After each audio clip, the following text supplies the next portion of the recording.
یہ اس طرح سے غلط مفہوم پیش کرتے ہیں احادیث کا۔ ایک اور حدیث ہم نے بیان کی تھی کہ حدیث پاک میں آیا ہے کنت نہیتکم عن زیارت القبور، میں نے تمہیں قبروں کی زیارت سے منع کیا تھا، روکا تھا۔ الا فزوروها، خبردار اب زیارت کیا کرو، اب زیارت کیا کرو۔ اس حدیث میں منسوخ اور ناسخ دونوں ہیں۔ تو زیارت کا جو منع تھا وہ منسوخ ہو گیا، الا فزوروها سے حضور نے فرمایا زوروها، اب زیارت کرو، میں نے منع کر دیا تھا، یہ صراحت ہو گئی اس کے کہ وہ منسوخ ہے پہلا ہوگی، کہ میں نے اب حضور نے گویا یہ فرمایا کہ میں نے پہلے والا حکم یہیں تک کے لیے رکھا تھا اور جو منع تھا وہ یہیں تک کے لیے تھا، اب میں حکم دے رہا ہوں کہ تم زیارت کرو۔ فَإِنَّهَا تُزَهِّدُ فِي الدُّنْيَا وَتُذَكِّرُ الْآخِرَةَ، اس لیے کہ یہ دنیا میں تمہیں زاہد، عابد، پارسا، متقی، پرہیزگار بنائے گی قبروں کی زیارت، کہ تم یہ دیکھو گے جب جا کر کے ہمارے بزرگ بھی دنیا میں نہ رہے تو ہم کون ہیں، اتنے پرہیزگار متقی لوگ جب چلے گئے تو ہم کون ہیں، اس لیے ان کے نقش قدم پہ چلنے کی تم کوشش کرو گے، اب زیارت کیا کرو، اب زیارت کیا کرو، آخرت تمہیں یاد آئے گی۔ اب سوال یہ ہے کہ سرکار کے تو ہر کام میں حکمت ہوتی ہے، ہر فرمان میں حکمت ہوتی ہے، بندہ چاہے جان سکے یا نہیں۔ اس حدیث پاک میں ہم دیکھیں گے یہ کہ پہلے سرکار نے جو منع فرمایا تھا اس میں کیا حکمت تھی، اور بعد میں حکم دیا اس میں کیا حکمت ہے، توجہ ہے؟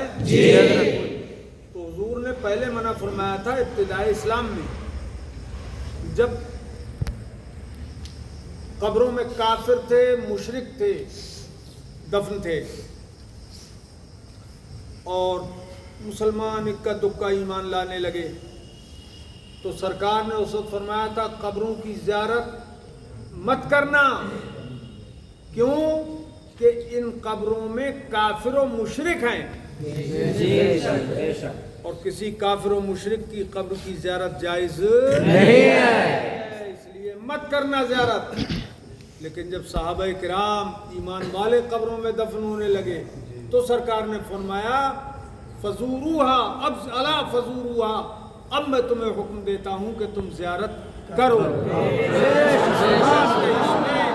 میرے صحابہ مدفون ہیں، صالحین مدفون ہیں، مومنین مدفون ہیں، تو منع کیوں کیا تھا کہ مشرک تھے قبروں میں، اور حکم کیوں دیا کہ مومن دفن ہوئے، تو پتہ لگ گیا کہ مومن کی قبر کی زیارت جائز اور مشرک اور کافر کی قبر کی زیارت ناجائز، سنی کی قبر کی زیارت جائز اور وہابی کی قبر کی زیارت ناجائز، غراب الدین ہے ان کی قبروں کی زیارت جائز نہیں ہے۔ اب یہ وہابی لوگوں سے کوئی پوچھے کہ تم جو منع کرتے ہو کس لیے منع کرتے ہو، کہ تم اپنے مردوں کو انہی کی طرح سمجھ رہے ہو جن کی قبروں کی زیارت سے حضور نے منع کر دیا تھا، ٹھیک ہے تم جانو، تم جانو ان کی قبروں کی انہی کی طرح تم سمجھ رہے ہو کہ وہ مشرک جیسے تھے، ایسے ہی ہمارے مردے بھی مشرک ہیں، تو تم جانو تمہارے مردے ہوں گے ایسے ان کی طرح، لیکن ہم اپنے اہل قبور کو الحمدللہ مومن جانتے ہیں اور اللہ کا ولی جانتے ہیں، تو ولیوں کے مزارات پہ بھی ہم حاضری دیتے ہیں۔ کہ میں نے وہاں بیان کیا عربی زبان میں، اس کا خلاصہ میں نے کر دیا آپ کے سامنے تاکہ آپ کو بھی معلوم ہو جائے۔ اللہ تعالی ہماری حاضری کو قبول فرمائے۔ السلام علیکم۔ وہاں ہم نے الحمدللہ حضور غوث اعظم کے مزار شریف پہ تو حاضری دی ہی، اور حضرت سیدنا امام اعظم جن کے ہم مقلد ہیں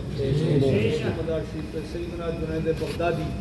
سیدنا معروف کرخی، یہ سب اپنے سلسلے میں آتے ہیں، رضوی سلسلے کے یہ سب امام ہیں، سب پہ حاضری دی،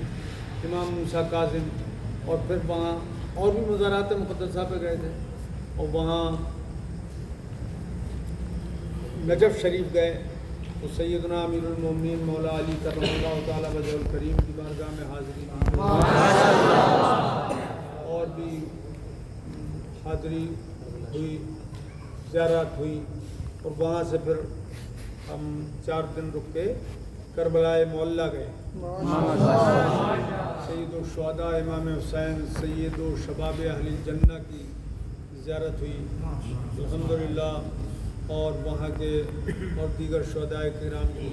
حضرت سیدنا عباس علمدار، سیدنا حبیب بن مظاہر، سیدنا حر ابن یزید ریاحی، سیدنا علی اصغر، سیدنا علی اکبر،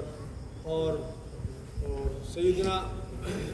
اللہ کے مقدس نبی حضرت ایوب علیہ نبینا علیہ السلام کی ماشاءاللہ اور مختلف مزارات کی زیارت ہوئی، اور پھر الحمدللہ رب العالمین کل ہم وہاں سے چلے، اور آج آپ لوگوں کے سامنے ہے، خیر و عافیت کے ساتھ سفر ہوا۔ اللہ تعالیٰ اس سفر میں کوئی گناہ ہوا ہو تو معاف فرمائے، آمین، گناہ ہوئے ہوں معاف فرمائے، اور جو نیکی ہوئی ہیں انہیں قبول فرمائے، اور ہمیں اللہ پاک ہمارے آج تک کے جتنے گناہ ہیں سب کو بخش دے، آئندہ گناہوں سے پاک زندگی عطا فرمائے، وآخر دعوانا الحمدللہ رب العالمین۔ علی سے جو مدرسے کے تعلق سے سنا المدرسۃ القادریہ، جس میں آپ کا نہایت فصیح و بلیغ عربی زبان میں بیان ہوا ماشاءاللہ، اس مدرسے میں حضور سیدنا شیخ عبدالقادر جیلانی رضی اللہ تعالیٰ عنہ انسانوں کے ساتھ ساتھ جنوں کو بھی درس فرماتے تھے، اور منگل کے دن چونکہ حضرت امام اعظم ابو حنیفہ رضی اللہ تعالیٰ عنہ کا وصال ہوا تھا، اس لیے پورے عراق میں کہیں پر بھی اس دن تعلیم نہیں ہوتی تھی، مدرسے میں تعلیم نہیں ہوتی تھی کہیں پر، تو حضرت غوث اعظم رضی اللہ تعالیٰ عنہ اس دن جنوں کو تعلیم فرماتے تھے اسی مدرسے کے اندر۔ وہاں الحمدللہ آپ کا بیان ہوا، خطاب ہوا جو عربی زبان میں ہے، تو اہل ہند کے لیے اس میں نے یہ کوشش کی ہے کہ ویڈیو وہاں بنا ہے، اس کے نیچے جو سب ٹائٹل ہوتے ہیں یعنی تعلیقات وہ اردو کے اندر، کہ اگر کوئی اردو جاننے والا عربی بیان کو سمجھنا چاہے تو اس بیان میں حضرت نے کیا بیان فرمایا اس کو اردو میں پڑھ کر کے وہ سمجھ سکتا ہے، اور اس بیان سے وہاں کے علماء اور مشائخ نہایت متاثر ہوئے، بہت زیادہ امپریس ہوئے، جس کے نتیجے میں انہوں نے حضور مناظر اہل سنت کو ایک تکریمی ایوارڈ عطا فرمایا الحمدللہ۔ وہ آپ لوگ اس کی بھی زیارت کریں گے بعد میں انشاءاللہ، اس کا فوٹو جو ہے وہ نشر کر دیا گیا ہے، اور وہاں کے جو پروفیسر ہیں انہوں نے حضور مناظر اہل سنت سے ایک گزارش کی کہ آپ ہر سال جو یہ کانفرنس منعقد ہوتی ہے، ہماری آپ سے یہ گزارش ہے کہ آپ ہر سال اس میں شرکت فرمائیں، اور ماشاءاللہ نہایت علمی دلائل سے مبرہن وہ خطاب تھا، چونکہ کئی علماء اور کئی متعدد ملکوں کے علماء وہاں اس میں شامل تھے، تو حضرت نے جو بیان حضور مناظر اہل سنت نے جو بیان فرمایا وہ مولد نبوی صلی اللہ علیہ وسلم جو اس کا موضوع تھا کانفرنس کا، اور مولد سیدنا شیخ عبدالقادر جیلانی رضی اللہ تعالیٰ اس تعلق سے بیان فرمایا، اور الحمدللہ اس سفر کے اندر بہت سارے مشائخ اعظام سے آپ کی ملاقات رہی، پاکستان کے بڑے بڑے محدثین اس وقت کے جو علماء ہیں اور فقہاء اکرام ہیں ان سے ملاقات ہوئی، اس وقت وہاں کے جو سب سے بڑے محدث ہیں ان سے خصوصی ملاقات ہوئی، اور اس میں انہوں نے مجھ فقیر قادری ازہری پر یہ کرم فرمایا کہ اپنی جو ان کے پاس خلافتیں تھیں حدیث کے ساتھ ساتھ انہوں نے سلسلہ نقشبندیہ کی بھی خلافت مجھے عطا فرمائی، اور اس کے ساتھ ساتھ حضرت علامہ مفتی اشرف صاحب قبلہ دامت ظلہ العالی جو پاکستان کے بہت بڑے مفتیان اکرام میں شمار ہوتے ہیں، انہوں نے بھی اپنی اجازت حدیث عطا فرمائی، اور اس کے علاوہ حضور مناظر اہل سنت کو وہاں کے جو شیخ ہیں انہوں نے بھی اپنی خلافت عطا فرمائی سلسلہ قادریہ کی اور فقیر کو بھی عطا فرمائی. تو یہ نہایت علمی سفر رہا. آپ لوگوں سے عرض یہ کرنا ہے کہ جہاں پر بھی کوئی ان بارگاہوں میں حاضر ہوتا ہے تو ویسے حاضری کی نیت سے حاضر ہوتے ہیں، لیکن ایسے اور ایسے علماء اکرام جو قوم کی رہنمائی کرتے ہیں، جن کا علم نفع بخش ہوتا ہے، جہاں جس مقصد سے جاتے ہیں لیکن ان کے علم سے لوگ دوسرے بھی استفادہ کرتے ہیں.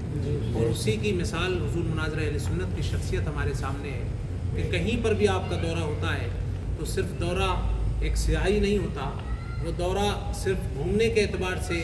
یا اپنے آپ کی طبیعت لطف اندوز کرنے کے اعتبار سے نہیں ہوتا، بلکہ جہاں جاتے ہیں تو لوگوں کے عقائد و ایمان کی حفاظت کے لیے اپنے علم کو بیان فرماتے ہیں اور سب کے مشام جاں کو معطر کرتے ہیں. اللہ رب العزت حضور مناظر اہل سنت کی عمر میں خوب برکت عطا فرمائے. حضور مناظر اہل سنت دامت ظلہ العالی سے پاکستان کے کئی مشائخ اعظام اور وہاں کے مثلا دکتور شیخ ہانی صاحب اور ان کے علاوہ جو وہاں کے پروفیسر اور اساتذہ اکرام تھے، انہوں نے آپ کی بارگاہ میں عریضہ پیش کیا کہ آپ کے پاس جو علم حدیث کی سند ہے وہ آپ ہمیں عطا فرمائیں. سبحان اللہ. ایک شیخ صاحب سے ملاقات ہونا تھی لیکن وہ چونکہ باہر تھے، سفر میں تھے، انہیں الحمدللہ علم حدیث کی وہ عالی سند حاصل ہے کہ جس میں صرف پیارے آقا صلی اللہ تعالیٰ علیہ وسلم تک 14 طرق کے واسطوں سے وہ سند پیارے آقا صلی اللہ علیہ وسلم تک پہنچتی ہے. عام طور سے جو اسناد ہوتی ہیں ان میں 20 طرق ہوتے ہیں، 21 یا 22 ہوتے ہیں، لیکن ان کے پاس جو سند ہے اس کے اندر 14 طرق سے ماشاءاللہ پیارے آقا صلی اللہ علیہ وسلم تک وہ اسناد پہنچتی ہے. اور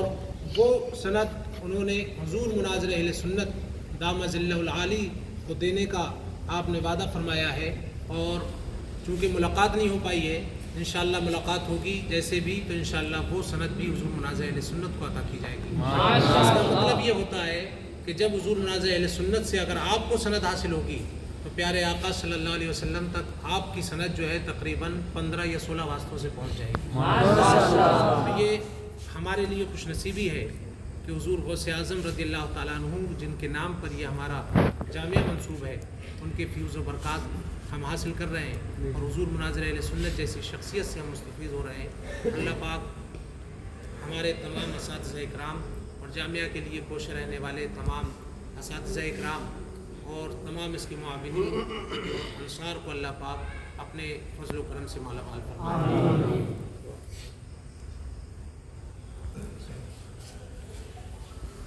بسم اللہ الرحمن الرحیم. الحمد للہ رب العالمین والصلاة والسلام علی سید الانبیاء والمرسلین وعلیہم وعلی الطیبین واصحابہ. یا اللہ ہماری اس نشست کو قبول فرما اور ہم سب کو علم و عمل میں خوب خیر و برکت عطا فرما. ایمان میں خیر و برکت عطا فرما. جامعۃ القادریہ کو جو حضور غوث اعظم کے نامی کی طرف منسوب ہے کہ اللہ خاص فیض اس میں حضور غوث اعظم کا جاری کیا اور اس کو سارے تعمیری مراحل میرے ہاتھوں سے انجام کرنا. تربیتی نظام بہتر سے بہتر کرنا، تعلیمی نظام اور بہتر سے بہتر کرنا، اور جو اساتذہ پڑھا رہے ہیں، جو معلمات پڑھا رہی ہیں لڑکیوں کے مدرسے میں، اے اللہ سب کو اور ہمارے ان طلباء اور طالبات کو علم و عمل کی خوب برکت دے. سب کو اپنے فضل سے مالا مال فرمائے، اپنے محبوب کے وسیلے سے قبول فرمائے. صلی اللہ تعالیٰ علی خیر خلقہ نور رشید وقاسم رزقی سیدنا و مولانا محمد وعلی آلہ وصحبہ اجمعین